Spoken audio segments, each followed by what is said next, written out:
Listo. Dejo acceder Pau, al... ¿me puedes confirmar si ahí se ve bien la imagen que yo estoy compartiendo? Sí, sí está visible. Ya.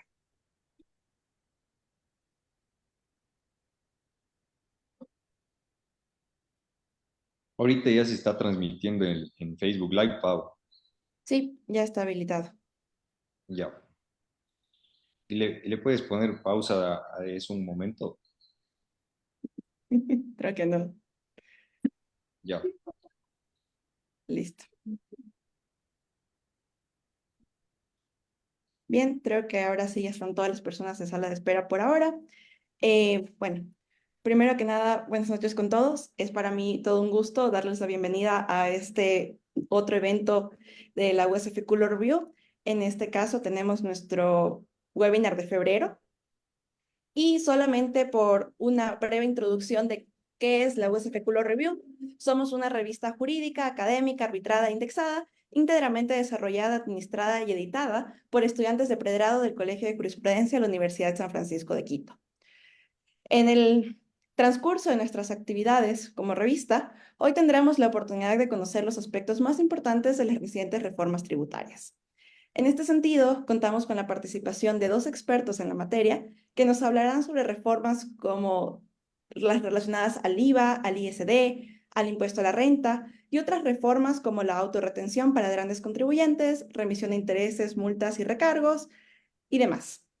Entonces, invitamos a nuestros oyentes a formular preguntas a través del chat, pues al final de las intervenciones abriremos un espacio para que los ponentes puedan responderlas. Dicho esto, esta noche nos acompañan José Elías Bermeo y Víctor Chiriboga. Eh, en primer lugar, tendremos la participación de José Elías Bermeo. José Elías es abogado por la Universidad San Francisco de Quito, especialista en Derecho de la Empresa por la Universidad Andina Simón Bolívar. Tiene una maestría en Derecho por Columbia University y también una maestría en Administración de Empresas por la Universidad de las Américas.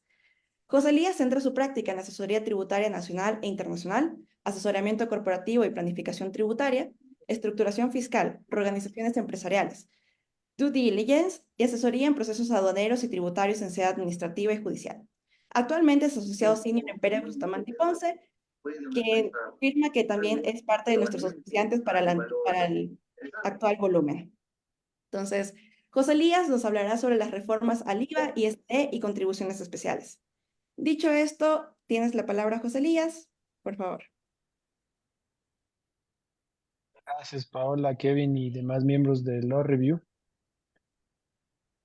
Cuando estabas leyendo ahí la introducción, y decía, la gente que me escuche va a decir, este man es el tipo más aburrido del planeta.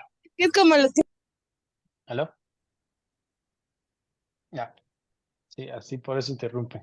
Entonces, voy a hablar brevemente de estas reformas que pasaron tributarias en el mismo periodo que estamos cursando, y son estas reformas que están pendientes de publicarse y que sobre todo tratan de incremento a la tarifa del impuesto al valor agregado, el impuesto a la salida de divisas y dos contribuciones que tratan de generar más recursos.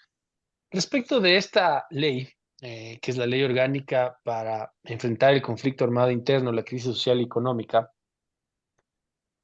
nace de una concepción de un hueco fiscal que según declaraciones del ministro de Economía la anterior semana, asciende más o menos a 6.000 millones de dólares. Es decir, en el 2024 el país va a encontrarse con que no puede pagar la tarjeta de crédito en 6.000 millones de dólares. Y en esa desesperación por tapar esos 6.000 millones de dólares de hueco para no poder pagar la tarjeta de crédito del Estado, eh, propuso el presidente Noboa un proyecto de ley económico urgente que tenía un solo artículo, un solo interés, que era pasar el IVA del 12 al 15% con ciertas condiciones.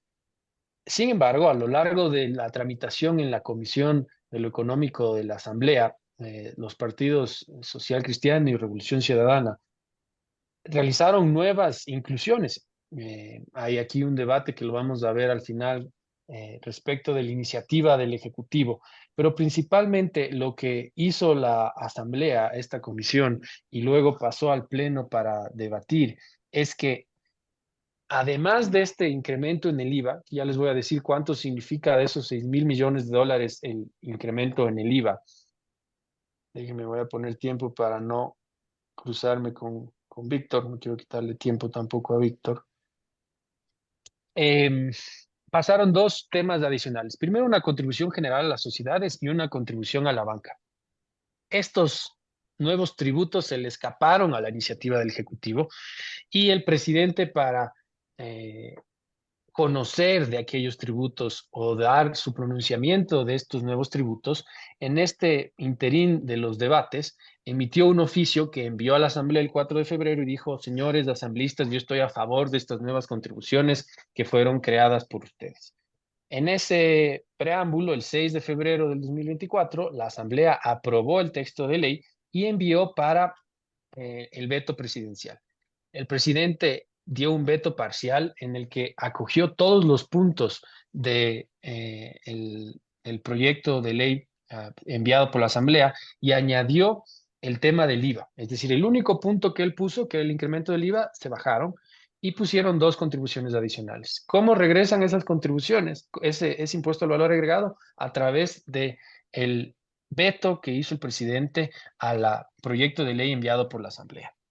Esto sucedió en cuestiones de horas, es decir, desde que recibió el proyecto, a reglón seguido, fue presentado un texto vetado por el presidente. Y el 16 de febrero de este mismo año, es decir, hace un poco más de una semana, cerca de una semana, el Pleno de la Asamblea trató ese veto y no logró los votos. No logró los votos en el sentido de que para aprobar el proyecto se necesitaba una mayoría simple de los asambleístas, mientras que para revertir el veto parcial entregado por el presidente se necesitaba una mayoría calificada, más cerca de 90 asambleístas. No lograron alcanzar esos votos en la Asamblea, entonces la ley del legislativo establece que esa falta de atención al veto del presidente se entenderá como un allanamiento tácito. Y estamos ahora en un proceso en el que el presidente ya podría enviar el proyecto de ley al registro oficial para que se publique y principalmente tendría estos puntos que vamos a revisar ahora. Entonces, yo había comenzado diciéndoles que hay una tarifa, un saldo en la tarjeta de crédito del Estado de 6.000 millones de dólares que no hay cómo pagar. Y con este cambio, el incremento del IVA, que fue en el que no logró sobrepasar la negativa de la Asamblea al veto parcial del presidente, se plantea aterrizar más o menos 1.300 millones de dólares a lo largo del ejercicio 2024. Entonces, como ustedes saben, o algunos van a ir revisando, hay tarifa cero. Tarifa cero significa principalmente aquellos productos que son de la canasta básica. También hay unos servicios con tarifa cero, pero los principales son aquellos productos de la canasta básica. Y una tarifa general, que es la que pagamos ahora, del 12%. Esa tarifa del 12% se incrementa al 13%, es decir, un punto. Sin embargo, hay una disposición que establece que el presidente puede aumentar esta tarifa del 13% que va a quedar al 15% luego de un dictamen del Ministerio de Economía. Como les decía, este incremento del IVA, que puede llegar hasta el 15%, tiene un efecto en recaudación de aproximadamente 1.300 millones de dólares. Y aquí un ejemplo tal vez sencillo.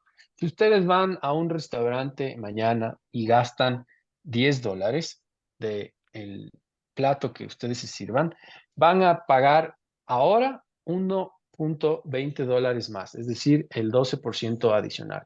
Mientras que si van cuando esta ley se publique y pase un mes para el mes siguiente que entrará en vigor este IVA, pagarían 1.50. Y así, si pagan un servicio de $100, en vez de pagar $12, pagarán 15 y así la proyección en aumento. ¿Qué es lo que va a pasar? Hay algunos analistas que dicen que ese incremento en el IVA va a generar un decrecimiento en el movimiento de la economía porque la gente va a dejar de comprar más. Otros dicen que sin estos 1.300 millones de dólares que les estaba mostrando hace un momento, pues esa tarjeta que tiene un saldo en contra de 6.000 millones de dólares va a ocasionar otros problemas. 290.000 dólares.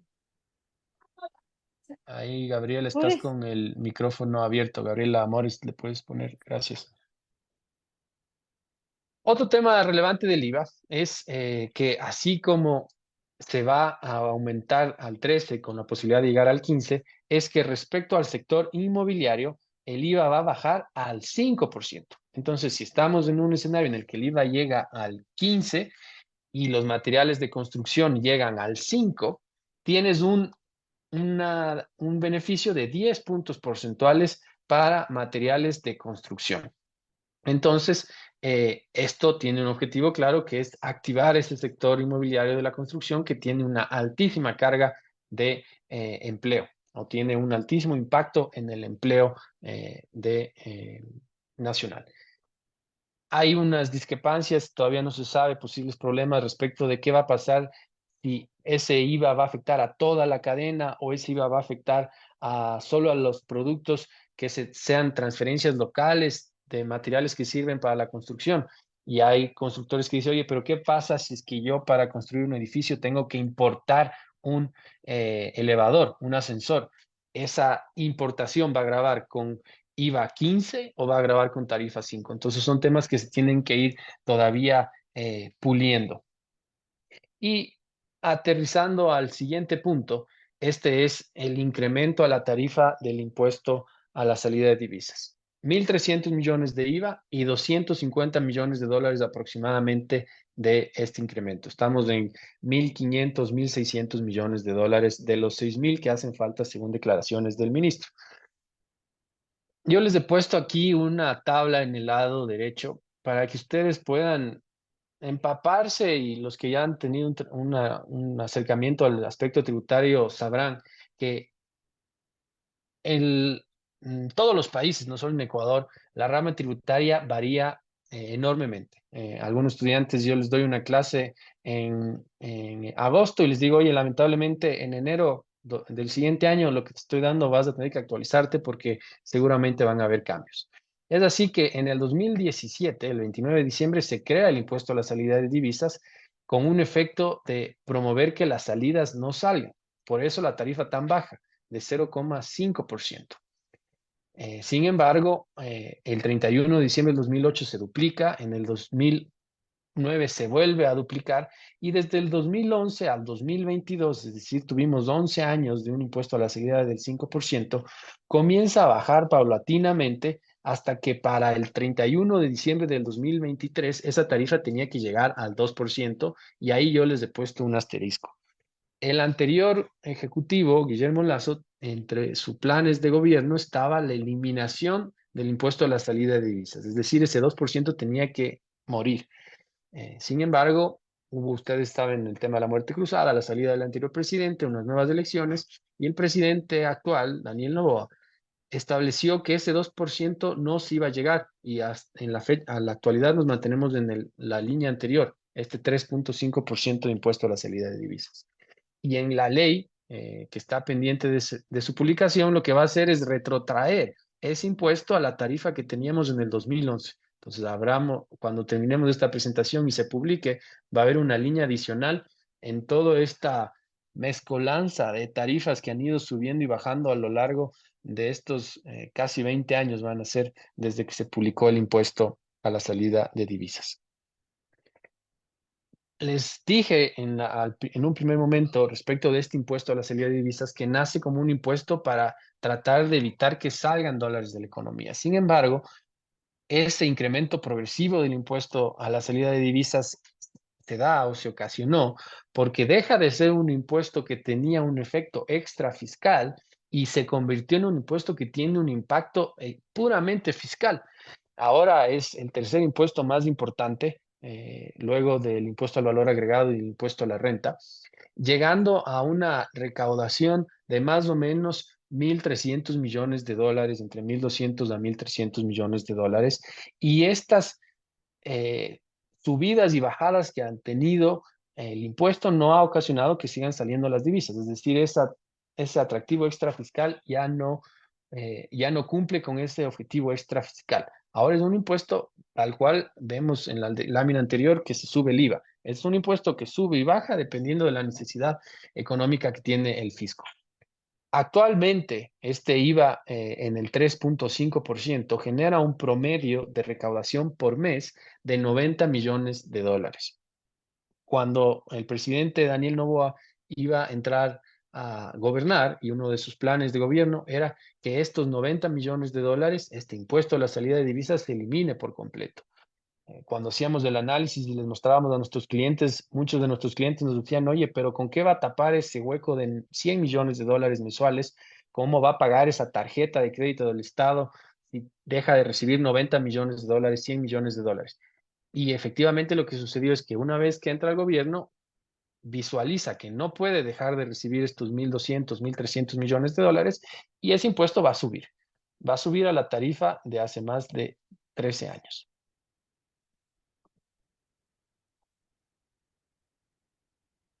Ahora nos vamos a pasar a dos contribuciones.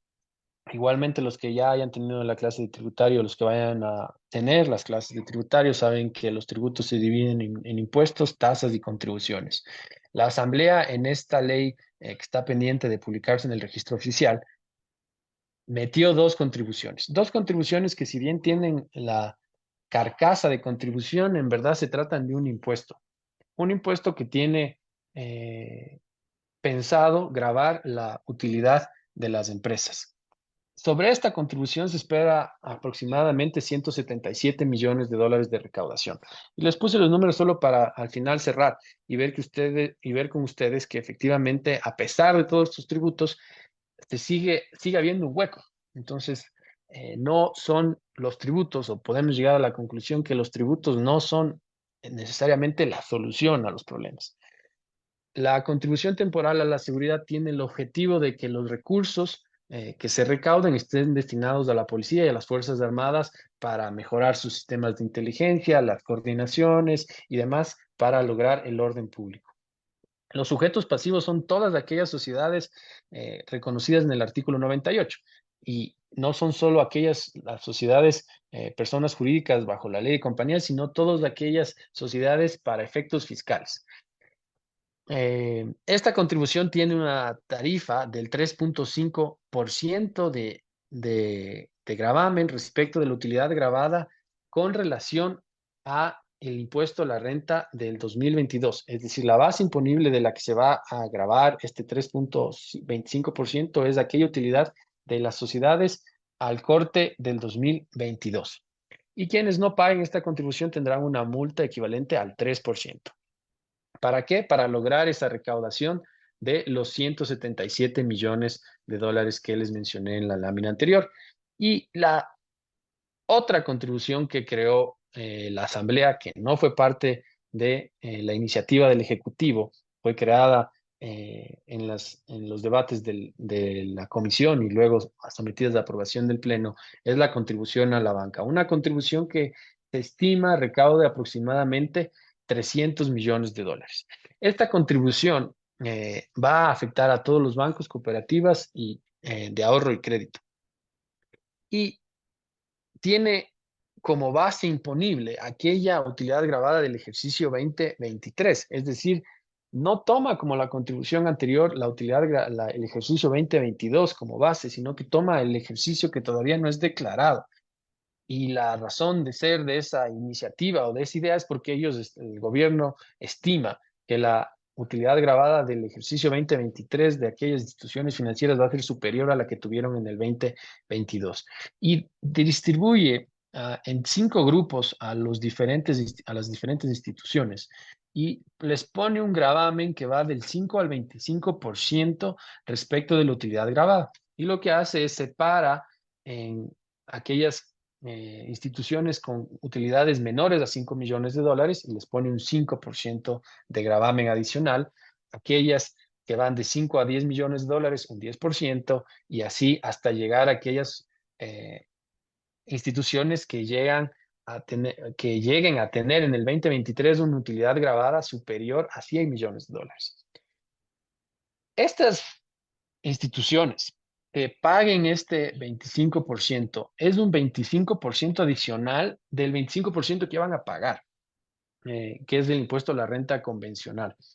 Eh, por esa razón, eh, este tributo creado por la Asamblea, el cual no puede ser pagado con posterioridad al 31 de mayo del 2024 y no está sometido a facilidades, según disposiciones y reuniones de la Sobanca, va a ser sometida a diferentes procesos en los que se va a atacar justamente ese incumplimiento de el Ejecutivo y de la Asamblea en el proceso de aprobación de un tributo, entre los cuales se encuentran y ya han sido mencionados en diferentes foros por instituciones financieras, por la Sobanca y por demás tratadistas, de eh, no tiene un trasfondo de estudio económico que soporte estas contribuciones. Tampoco tiene esta contribución un informe del Ministerio Rector de Finanzas que establezca en qué medida tiene que ser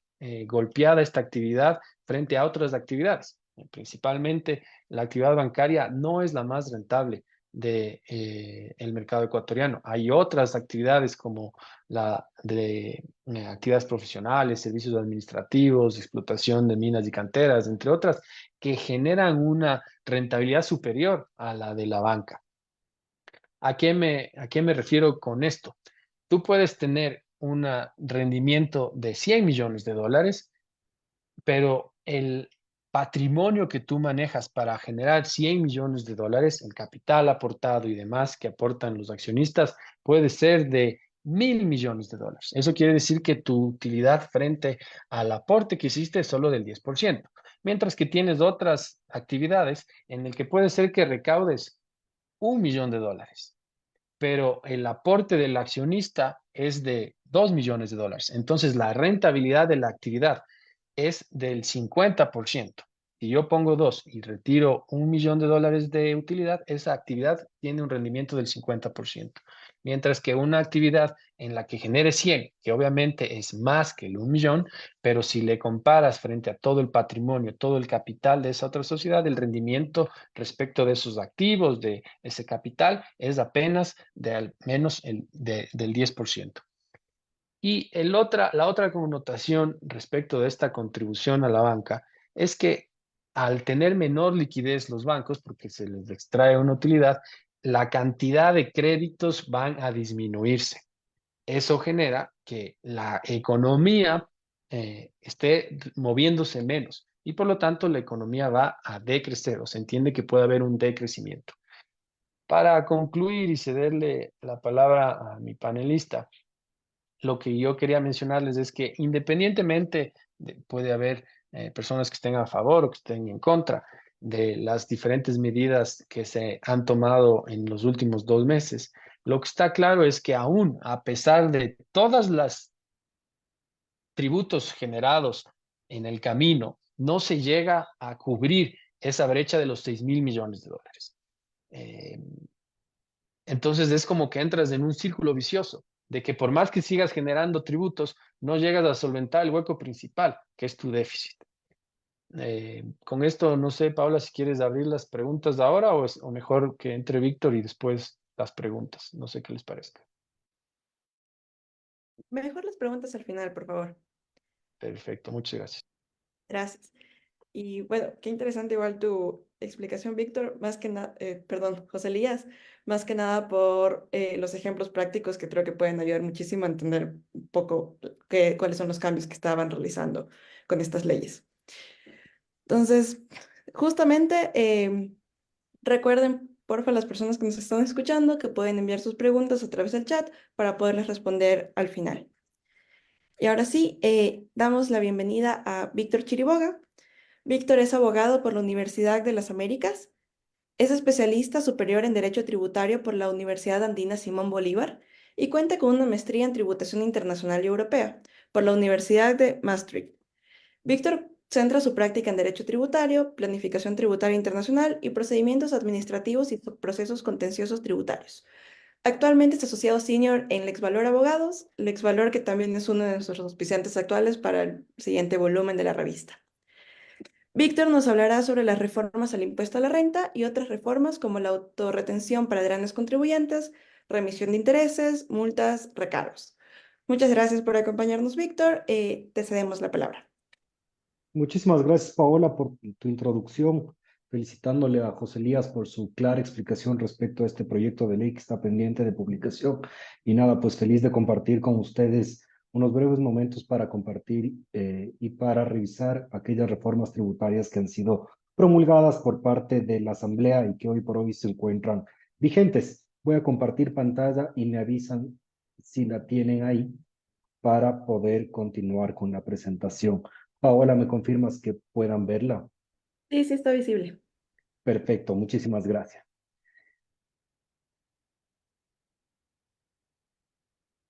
Hoy día vamos a tratar un par de temas importantes respecto a aquella reforma tributaria, principalmente la contenida en la Ley Orgánica de Eficiencia Económica y Generación de Empleo, la misma que fue publicada el 20 de diciembre del 2023 y cuyo reglamento también ya ha sido expedido por parte del presidente de la República recientemente el 9 de febrero del 2024.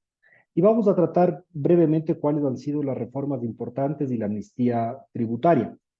Se establece como tal una amnistía tributaria que implica como tal la remisión del 100% de intereses, multas y recargos de obligaciones que se encuentren vencidas. El pago como tal del 100% del capital debe hacerse dentro de los 150 días contados desde la fecha de la publicación de la ley. Se ha aclarado en el reglamento como tal que efectivamente pues se tendrán que hacer los pagos hasta el 31, efectivamente 31 de julio sobre aquellas obligaciones que hayan tenido el hecho generador hasta el 31 de diciembre del 2023, exceptuando efectivamente el impuesto a la renta de este mismo ejercicio. Eh, Cabe mencionar también que en esta reforma tributaria se ha eliminado esta disposición que existió en la amnistía del presidente Lazo de no poder acogerse a una nueva revisión durante los próximos 10 años. Cabe mencionar también, y como dato importante, que esta es la séptima amnistía tributaria desde la época de Correa, y a través de esta amnistía se pretende como tal recaudar 960 millones de dólares en el año 2024.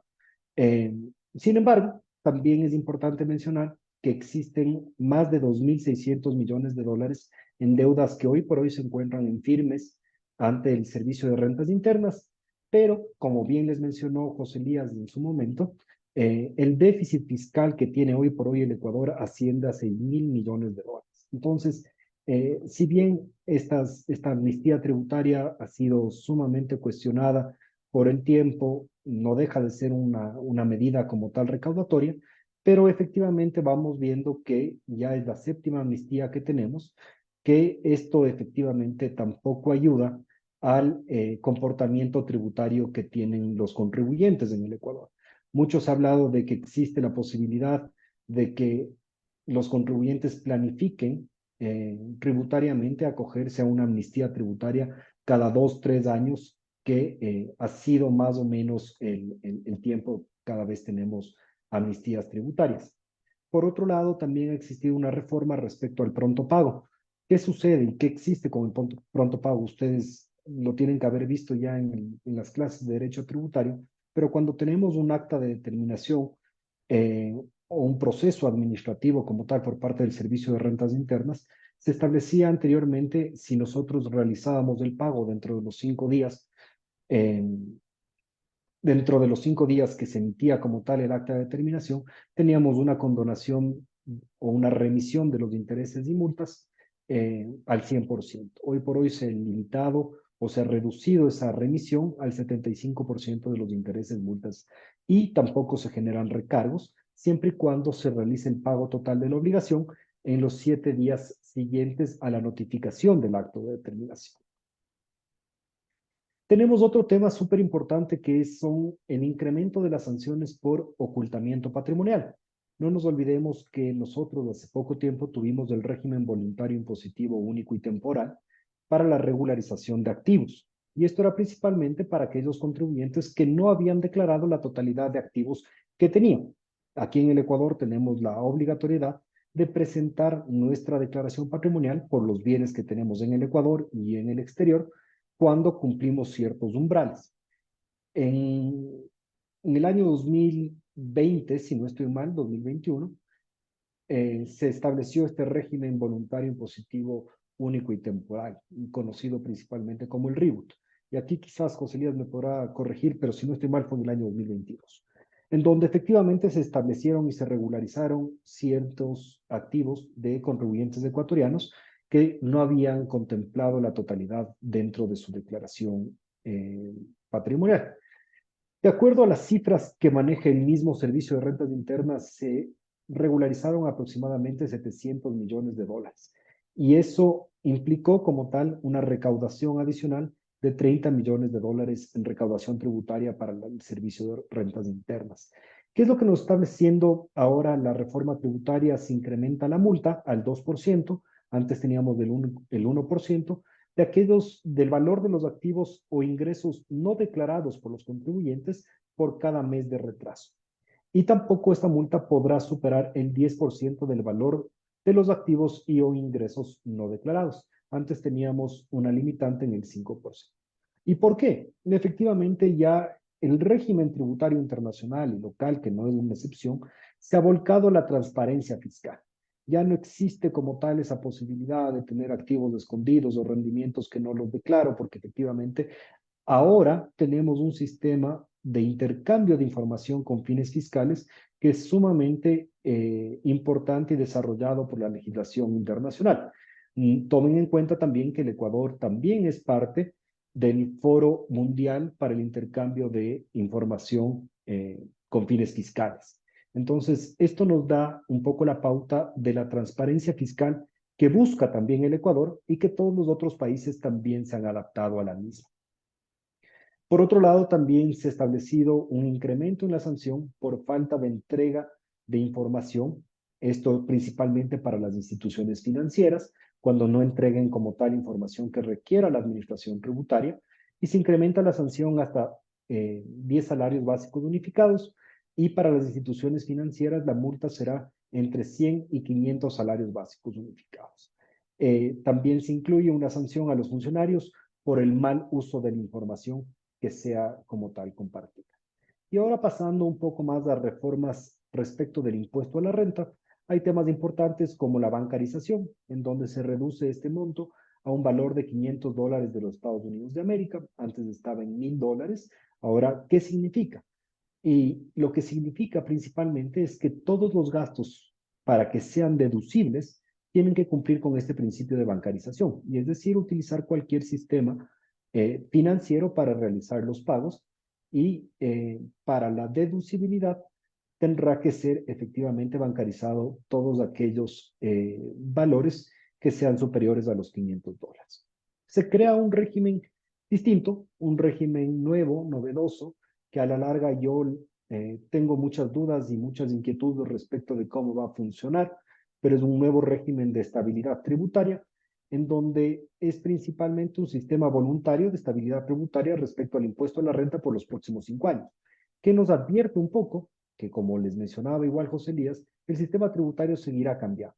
¿Y qué sucederá? Podrá incrementar la tarifa del impuesto a la renta o se podrá como tal reducir aquellas deducciones o ingresos exentos que podían considerar como tal los contribuyentes. ¿Qué es lo que sucede? ¿Y qué es lo que nos pide como tal el Estado ecuatoriano para acogernos de este régimen de estabilidad tributaria? Y es el incremento de la tarifa general que le corresponde a la empresa en 2 puntos porcentuales por un periodo de 5 años. ¿Eso qué significa? Si una sociedad como tal paga un impuesto a la renta del 25%, deberá como tal pagar una tarifa del 27% en el incremento, a cambio de que se le garantice como tal un sistema de estabilidad tributaria, que garantice que principalmente temas de deducciones, depreciaciones, amortizaciones y todos aquellos conceptos que pues permiten a un contribuyente bajar su base imponible o determinar su impuesto a la renta. Que también nos establece que se puede renunciar a este régimen si una reforma posterior resulta más favorable, y tampoco cabe la devolución de lo pagado en caso de renunciar al sistema de estabilidad. El reglamento nos ha aclarado y establece que tenemos que presentar una comunicación escrita posteriormente a la presentación del pago de la declaración original del impuesto a la renta, y principalmente el Servicio de Rentas Internas será quien determine la tasa impositiva efectiva del sector al que le corresponda a esta sociedad. Con respecto a temas de gastos deducibles respecto a vehículos, se incluye como tal, como deducible, a los pagos por renting o por cualquier otra figura similar de vehículos utilizados en el ejercicio de la actividad económica. Lo que también nos establecen es que si el vehículo como tal a la fecha de la adquisición supera los $35,000, no serán deducibles los costos y gastos por depreciación y amortización, aquellos que son derivados del contrato de arrendamiento, mercantil, leasing o cualquier otra figura similar, y los intereses pagados para la adquisición de estos vehículos. También aquellos tributos relacionados con la propiedad de los vehículos. Antes, ¿qué es lo que teníamos? Que el excedente como tal de el valor de compra del vehículo de los $35,000 y un vehículo superior de 50 como tal, esa diferencia se consideraba como no deducible. Ahora lo están estableciendo como no deducible la totalidad.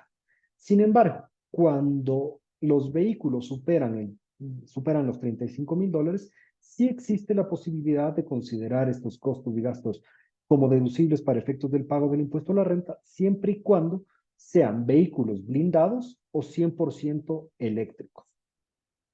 De igual forma, establecen una aclaración respecto a los ingresos exentos por los intereses percibidos por personas naturales o sociedades en instituciones financieras.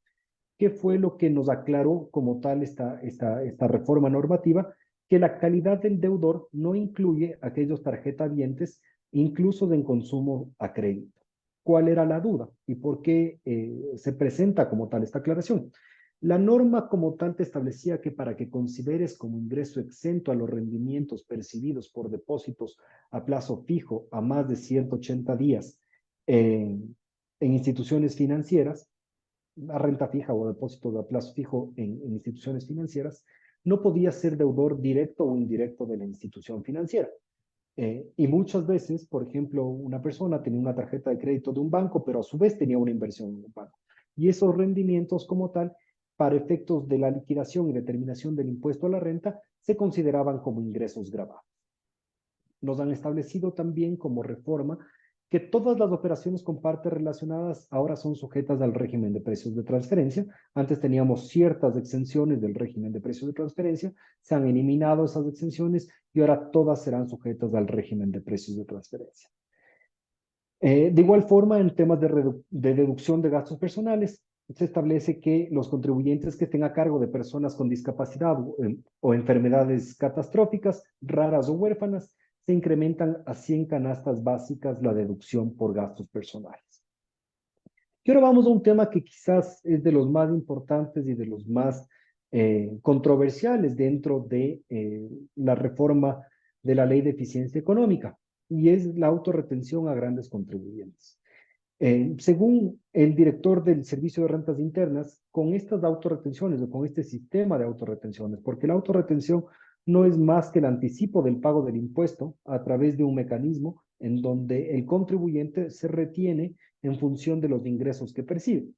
Y este régimen lo que permitirá al Servicio de Rentas Internas es una recaudación adicional de 190 millones de dólares al mes en liquidez para el Estado ecuatoriano. Esto significa efectivamente 2.280 millones en el año, y que el contribuyente efectivamente adelanta o anticipe el pago de este impuesto.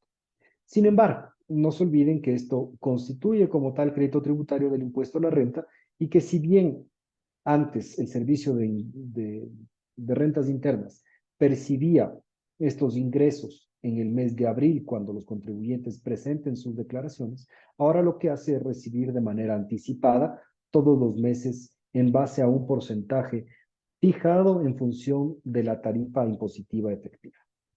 ¿Cuáles son las sociedades? Esto solamente aplica para sociedades consideradas como grandes contribuyentes, lo que nos establecen que no serán sujetas de retención en la fuente del impuesto a la renta por ningún agente de retención, pero deberán autorretenerse esta autorretención del impuesto a la renta de forma mensual sobre el total de sus ingresos grabados obtenidos en dicho mes. Entonces, si una compañía, por ejemplo, percibe $1 millón y tiene una tasa impositiva efectiva o ha establecido como tal el porcentaje del 1%, pues tendrá que liquidar su autorretención de ese 1% de los 100 millones de dólares, del $1 millón que perciba como ingreso grabado. ¿Cuáles son estas compañías del SRI? Ha identificado 710 grandes contribuyentes para efectos fiscales. Sin embargo, esto solo aplica para sociedades y también existen ciertas compañías que no están sujetas a este régimen de autorretención porque tienen un impuesto a la renta o un régimen tributario especial. Por ejemplo, el sector bananero o el sector de comercialización de combustibles tienen procesos de retenciones distintos a un contribuyente general. Entonces, en este caso, se ha identificado a 471 compañías que estarán sujetas de este régimen de autorretención. Y aquí vamos un poco más a cuáles son los porcentajes de autorretención, los cuales se han establecido dentro de la resolución emitida por el Servicio de Rentas Internas en función a un porcentaje y en función al TIE. ¿Cuáles son de los cuestionamientos más importantes que tenemos? Por ejemplo, en el sistema financiero, los bancos tienen un rango de porcentaje de autorretención que va del 4 al 5%. Pero, por ejemplo, un banco grande, como podría ser, no sé, me invento el Banco del Pichinche, a comparación de otro banco, como podría ser el Banco Internacional, no tienen la misma o el mismo porcentaje de autorretención. ¿Y esto por qué? Porque se ha dado en función de la tasa impositiva efectiva que cada sociedad tenga. Entonces, podría haber aquí un caso de vulneración a principios tributarios como el de equidad, como el de igualdad, que no necesariamente por estar en el mismo sector tengo un mismo porcentaje de autorretención. ¿Qué implica esto? Pues que efectivamente se quita liquidez a cada una de las compañías mensualmente. Eso es un tema que quizás es importante, pero a la larga, pues, así está dada la norma y sí se fija en función de la tasa impositiva efectiva de cada una de las sociedades. Eso respecto al tema de las autorretenciones. Se han establecido también reformas importantes respecto al impuesto a la renta, como la reducción de tarifa por la suscripción de contratos de inversión, que esto ya lo manteníamos anteriormente, hasta 5 puntos porcentuales de la tarifa del impuesto a la renta para sociedades que se constituyen a partir de la vigencia de la ley, de las sociedades nuevas que se constituyan por sociedades existentes, así como inversiones de nuevas sociedades y que cumplan con los requisitos que se encuentran previstos en el reglamento. Se reconoce seguridad jurídica y estabilidad tributaria, salvo que existan condiciones más favorables, y también se aplica una reducción respecto única y exclusivamente de los ingresos objeto del impuesto a la renta derivadas de las actividades atribuibles a esta nueva inversión. ¿Ya? También se ha establecido una reducción en la tarifa del 8 al 10% por la reinversión de las utilidades de cada una de las sociedades cuando las inversiones sean para impulso al deporte, cultura y el desarrollo económico responsable y sustentable de la ciencia, tecnología e innovación. Se crean 3 exenciones principales respecto a ciertos sectores, principalmente para zonas francas. Se ha dado un vuelco importante a través de esta ley de eficiencia, intentando promocionar y atraer el tema de zonas francas. En el reglamento se ha establecido como tal las condiciones, pero a los usuarios y operadores de zonas francas se establece una exoneración del impuesto a la renta del 10% por 5 años desde la declaratoria como tales y luego aplican una tarifa reducida del 15%.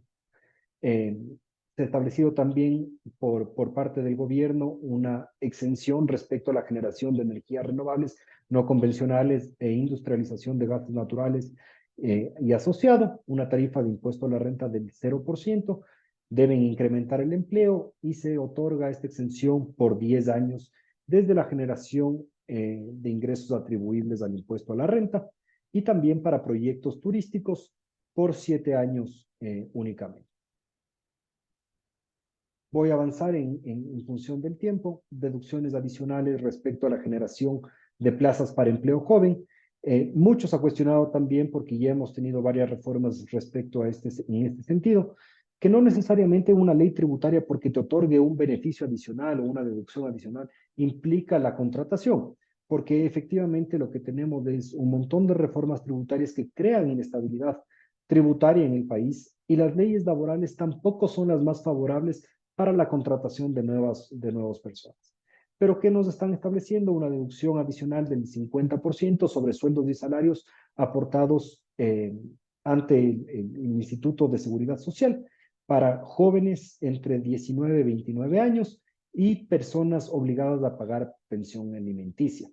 Y también se establece una deducción adicional del 75% para aquellos jóvenes de 19 a 29 años que han sido graduados o egresados de universidades públicas, institutos tecnológicos e instituciones públicas. Se establece también el incremento de plazas de trabajo en la construcción y agricultura. Cabe mencionar que estos beneficios no son acumulables y se deben de cumplir las formalidades ante el Ministerio de Trabajo. Otra de las reformas como tal que han sido cuestionadas es una deducción adicional del 75% por la contratación de personas que hayan cumplido con una pena privativa de libertad superior a 1 año, y también aplica para cónyuges o parejas en unión de hecho que hayan tenido estas condiciones. De igual forma, se establece una deducción del 50% para aquellos privados, personas privadas de la libertad que no tengan sentencia condenatoria. El reglamento nos aclara que este 50% es para aquellas personas que no tengan al momento de la aplicación del beneficio una medida de detención o prisión preventiva sin sentencia condenatoria. De igual forma, nos han establecido nuevas categorías para la deducción adicional en temas de promoción y publicidad respecto al patrocinio en programas o proyectos debidamente calificados por el ente rector. Acuérdense que ya teníamos para temas de deporte, pero ahora nos están considerando elementos adicionales para entidades educativas particulares de nivel básico y bachillerato que estén localizadas en zonas rurales o urbano marginales, entidades sin fines de lucro de atención a personas con discapacidad, de enfermedades huérfanas, catastróficas, raras o de atención integral del cáncer, para el cuidado o defensa y protección de animales, entidades sin fines de lucro para el cuidado, defensa y protección de niñas, niños y adolescentes. También entidades sin fines de lucro que se dediquen a la construcción de soluciones habitacionales de emergencia y donaciones y suministros para el equipamiento de la Policía Nacional. De igual forma, nos aclaran que aquellos productores y comercializadores de alimentos preparados con contenido hiperprocesado no podrán deducirse como tal gastos de promoción y publicidad. Y ahora vamos a un tema que quizás es sumamente relevante y es la creación del concepto de la compañía foránea controlada o las normas CFC. Estos principios de normas CFC han sido ya reconocidos a nivel internacional en varios países del mundo. Perú lo tiene, Chile lo tiene, Colombia lo tiene también. Entonces, el Ecuador se estaba quedando atrás con la implementación del régimen de CFC, pero hoy por hoy se lo ha contemplado dentro de nuestra legislación. ¿Cuáles son los requisitos? Ser una sociedad, conforme comentó José Elías anteriormente, la definición de la LORPI es bastante más amplia de una sociedad de acuerdo al artículo 98, entonces entran trusts, entran fondos, fideicomisos, todas las estructuras internacionales que sin la necesidad, por ejemplo, una limited partnership en Canadá o una sociedad EDVE en España, todo este tipo de sociedades pues se encuentran debidamente alcanzadas por la definición de la Ley de Régimen Tributario Internos, que también nos establece que se debe contar con por lo menos un beneficiario final residente en el Ecuador que directa o indirectamente mantenga una participación efectiva igual o menor al 25% o mayor al 25% del capital, derecho a voto, dividendos o remanente en la liquidación y similares, y que tenga una tasa efectiva del impuesto a la renta para aplicar en el régimen que debe ser inferior al 60% de la del Ecuador, que nos establece que las rentas de la CFC se atribuyen al beneficiario final en el año en que se generan, independientemente de la distribución, que principalmente lo que tenemos aquí es una norma de atribución y no de percepción como tal lo teníamos antes. Efectivamente, ahora si se genera un dividendo, se genera una utilidad en esta sociedad, sin perjuicio de que exista o no una distribución de ese dividendo, pues se deberá atribuir al beneficiario final y este deberá consolidar dentro de su declaración de impuesto a la renta. ¿Cuáles son las rentas que están alcanzadas por este régimen CFC? Las ganancias de capital, la explotación de propiedad, la inmobiliaria, dividendos, rendimientos financieros, regalías o cualquier otro tipo de renta pasiva. Comisiones, márgenes de intermediación, servicios técnicos, administrativos o de consultoría, siempre que se originen directa o indirectamente en el Ecuador. Aplica siempre que estas rentas no hayan sido atribuidas a un establecimiento permanente que mantenga la CFC en el Ecuador y estos impuestos que son pagados en el extranjero podrán ser en una tasa impositiva inferior, constituyen crédito tributario. Y aquí les puse un ejemplo que usualmente pueden tener o que es muy común dentro de la planificación fiscal. Un beneficiario fiscal residente ecuatoriano tiene una sociedad, podría ser, por ejemplo, un régimen fiscal preferente, me invento BVI, y tiene a su vez un trust de inversión en Cayman. Este trust tiene un portafolio de inversión administrado, me invento, por el Morgan Stanley o por el JP Morgan, y esto genera rendimientos financieros o ganancias de capital. La sociedad en el régimen fiscal preferente tiene una tarifa inferior de impuesto a la renta inferior al 60% o del 15% inferior al 15%, y el beneficiario fiscal residente ecuatoriano tiene el 25% más de participación. ¿Qué es lo que implicaría ahora con el régimen CFC? Que se atribuyen como tal al beneficiario final las rentas pasivas obtenidas por la CFC, aunque estos no hayan sido distribuidos. Eso es prácticamente un ejemplo claro de lo que constituye este nuevo régimen CFC. También dentro de las reformas del impuesto a la renta lo que tenemos es la creación de un régimen fiscal distinto al que tenemos ahora. No nos olvidemos que nosotros tenemos un régimen tributario, el Ecuador ha establecido un régimen tributario por ingresos mundiales, con la configuración de la residencia fiscal por la permanencia de las personas o la constitución de sociedades en el país. Entonces, una vez que uno cumple con las condiciones para ser considerado como residente fiscal ecuatoriano, pues el Estado grava lo que genera la persona en el Ecuador y en el exterior, el residente fiscal ecuatoriano. Pero ahora se está estableciendo prácticamente un régimen territorial en un caso excepcional de la residencia fiscal para cuando existe una residencia fiscal temporal de máximo 5 años. Establecen ciertas condiciones, como una inversión de al menos $150,000 en inmuebles o en actividades productivas, ingresos mensuales de $2,500 y el pago del impuesto a la renta está limitado a aquellos ingresos de fuente ecuatoriana. Es decir, que si yo tengo, por ejemplo, una inversión en el exterior que me genera ingresos o presto servicios en el exterior, pues esos ingresos no estarían tributados aquí en el Ecuador porque no se reputan de fuente ecuatoriana. Ahora vamos a avanzar con unas breves reformas tributarias de la Ley de Competitividad Energética, que ha sido publicada el 11 de enero del 2024, en donde también tenemos reformas al impuesto a la renta que son importantes, como gastos deducibles, gastos personales y el régimen REMPE.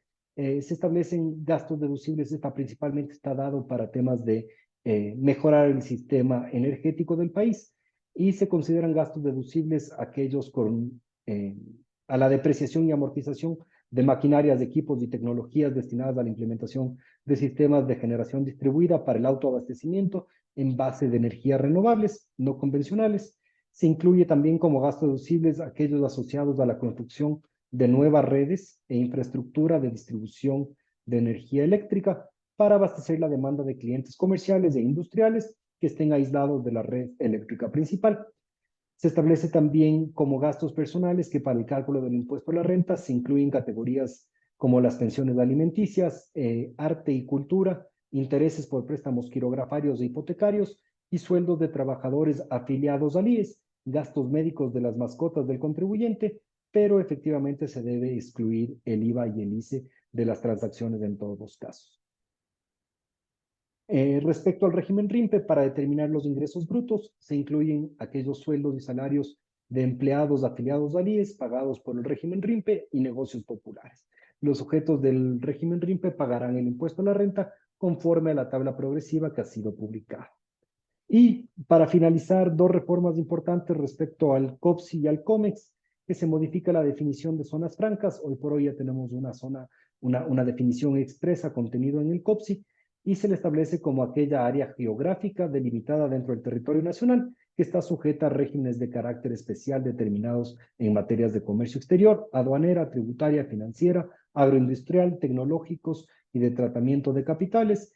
Y con respecto al COMEX se incluye a la maquinaria agrícola que funcione con fuentes de energía limpia con tarifas arancelarias del 0%. En un plazo de máximo de 120 días, el COMEX debe emitir la correspondiente actualización. Y hasta aquí agradeciéndoles a ustedes por su tiempo y por su atención. No sé, Paola, si quieres podemos pasar a las consultas o a las dudas que puedan tener como tal las partes. Sí, bueno, gracias Víctor por tu presentación.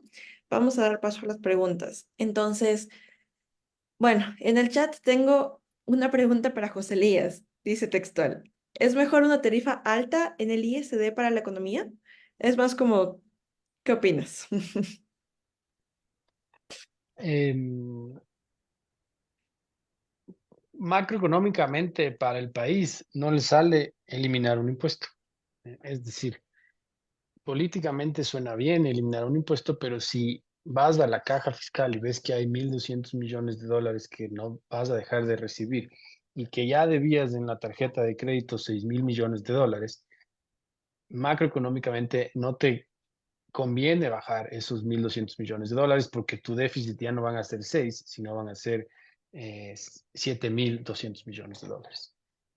Sin embargo, el incrementar tributos, me voy a un efecto, a un comentario al final de la presentación que les decía, el incrementar tributos es como que tomas agua, pero te sigues teniendo sed. Entonces vas tomando más agua y después quieres más agua y más agua y más agua y resulta que no te logras saciar, porque las necesidades, y aquí voy a comentar un tema de Argentina, que dice el presidente Milei que está ahora, que las necesidades son infinitas y los recursos son finitos. Entonces, tú puedes incrementar todos los impuestos que quieres y nunca va a haber un techo a los impuestos porque te puedes generar que el día de mañana el Estado tiene que proveerte de paraguas a todos los ciudadanos. Eh, Desde mi perspectiva, ese impuesto no es conveniente y se debería eliminar. Lo que no les estoy diciendo es cómo tapar el hueco de los 1.200 millones de dólares porque no soy economista. Esa sería la respuesta rápida y no aburrida. No Gracias. sé si Víctor opina lo mismo o él es de los que cree que se tiene que mantener. No, yo estoy de acuerdo contigo, la verdad, José Elías.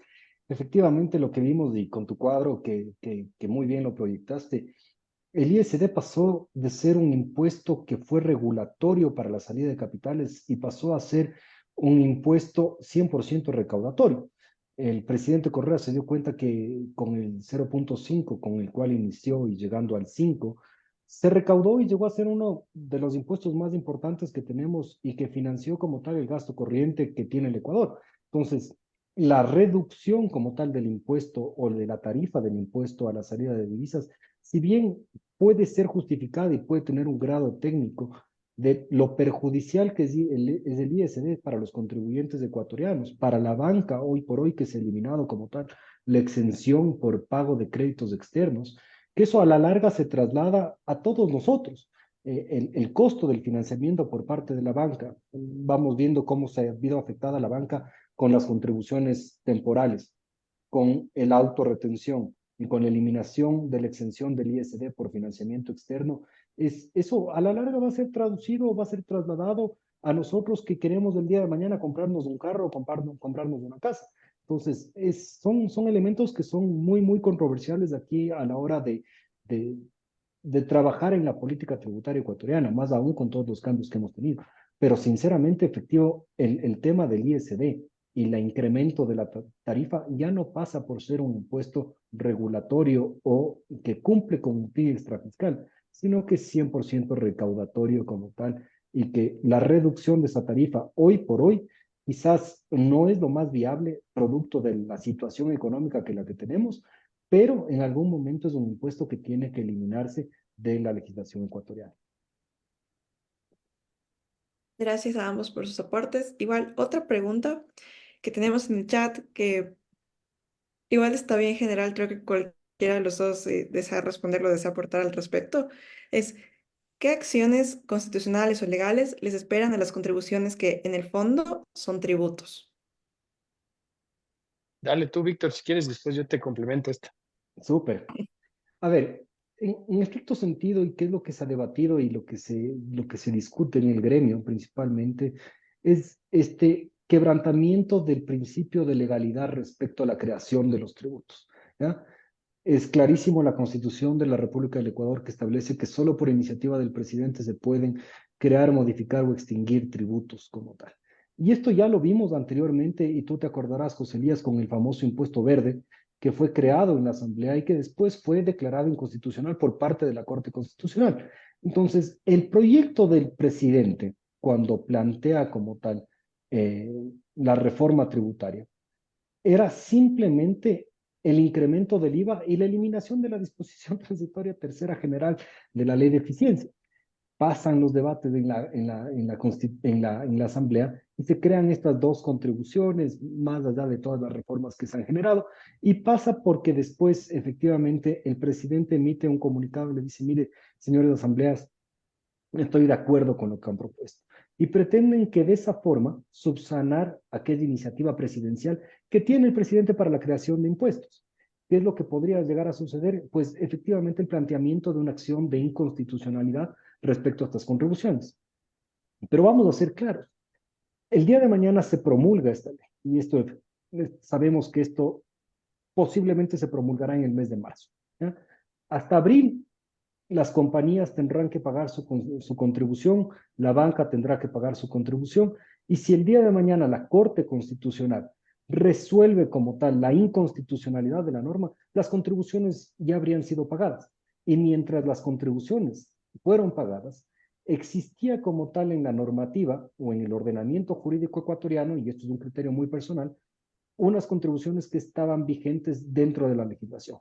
Y muy poco probable que el Servicio de Rentas Internas devuelva aquellas contribuciones y no lo va a hacer, pese a la declaratoria de inconstitucionalidad por parte de la Corte Constitucional. Lo que sí es importante es dejar un precedente para que se respete la Constitución y la iniciativa presidencial que se tiene respecto a la creación de impuestos. Y aquí ese es mi breve comentario. Lo que quedaría es una acción de inconstitucionalidad respecto a las contribuciones, que va a ser muy poco probable que la Corte lo resuelva de manera expedita y seguramente será posterior al pago de las contribuciones como tal. Para cerrar, porque ya creo que estamos todos pasados, comparto lo que nos dice Víctor. Creo que es un problema de timing. La acción de inconstitucionalidad puede plantearse, sin embargo, la última acción de inconstitucionalidad que resolvió una ley, que era la Ley de Fomento Productivo, para que se haga una idea, se presentó la acción de inconstitucionalidad en el 2011 y fue resuelta en el 2022, es decir, 11 años después.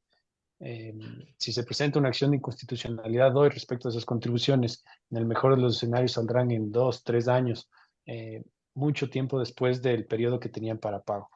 Entonces me quedo con lo que decía Víctor y es, oye, la gente, si termina pagando, va a llegar la decisión de forma posterior. Entonces lo que nos queda es atacar esa premisa y es, oye, van a pagar. Entonces la pregunta va a ser, ¿será que la gente paga o no paga y se enfrenta a las acciones de cobro que tendrá la administración? Creo que con eso podemos cerrar. No respondí. Comparto que hay una vía constitucional, hay una vía legal también, que es la de esperar las determinaciones y luego enfrentar esas determinaciones. Y hay una que no la recomendaría, pero que también existe y está amparada en el marco legal vigente, que es la de pago e inmediatamente hacer una solicitud o un procedimiento de pago indebido, pago en exceso. Lo cual, como decía Víctor, es una norma que está en el marco legal ecuatoriano, entonces sería bien improbable que te devuelva un juez o que ordene un juez la devolución de esas contribuciones. Y con esto tal vez cierro y le relaciono con la pregunta anterior. Estas contribuciones tienen una denominación de únicas, temporales, y es la tercera vez de lo que tengo memoria, tal vez alguien que sea más viejo que yo tiene más histórico, la tercera vez que existen contribuciones únicas y temporales y que solo por esta vez te voy a cobrar esto y resulta que siempre se inventan nuevas contribuciones. Y eso sucede porque las necesidades son infinitas y los recursos son limitados. Entonces, ahora pondrán esta contribución temporal a las personas jurídicas, mañana pondrán una contribución temporal a las personas naturales y mañana pondrán una contribución temporal a aquellos que tienen 3 perros, porque las necesidades son infinitas. Bueno, muchas gracias, Víctor y José Elías, por acompañarnos hoy. Sin duda ha sido una jornada sumamente valiosa. Hemos aprendido muchísimo todos. Y asimismo quisiéramos extender nuestro agradecimiento a todos nuestros auspiciantes que hacen posible la realización de este webinar, como los pudieron ver en pantalla antes. Invitamos a todos nuestros espectadores a mantenerse pendientes de las redes sociales de la USF Color Review, porque pronto estaremos anunciando nuevos eventos.